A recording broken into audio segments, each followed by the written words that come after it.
শোনেন, আমরা প্রথম দিনই যখন নাকি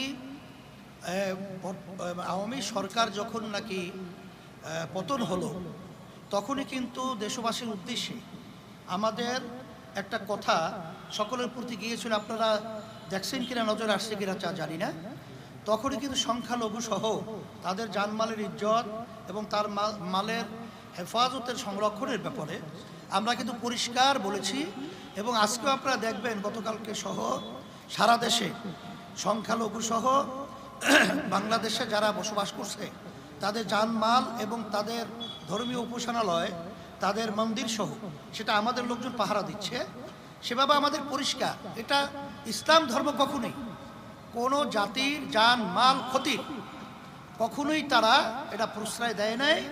এটা আল্লাহ রাসূল সাল্লাল্লাহু আলাইহি ওয়াসাল্লাম থেকে ইতিহাস, এখন পর্যন্ত এটা আমরা কখনো দেই নাই। এবং আপনারা দেখবেন বাংলাদেশ স্বাধীনতার সময়ও এবং বিভিন্ন সময় যখন নাকি রায়ট সহ যে বিভিন্ন ঘটনা বাংলাদেশে ঘটেছিল, তখনও কিন্তু হিন্দুরা আমাদের চরমনাইতে তখন কিন্তু আমাদের বাপ দাদা সহ তাদের ওখানে তারা আশ্রয় নিয়েছিল এবং ওখানে তারা খাওয়া দাওয়া সহ ওখানে তারা কিন্তু বসবাস করেছিল।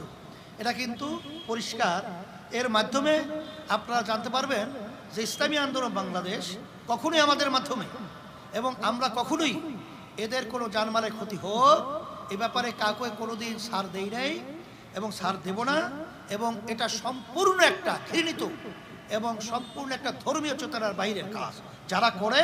এরা কিন্তু কোনো ধর্মের বা এরা কোনো বর্ণের, এরা আসলে মূলত সন্ত্রাস।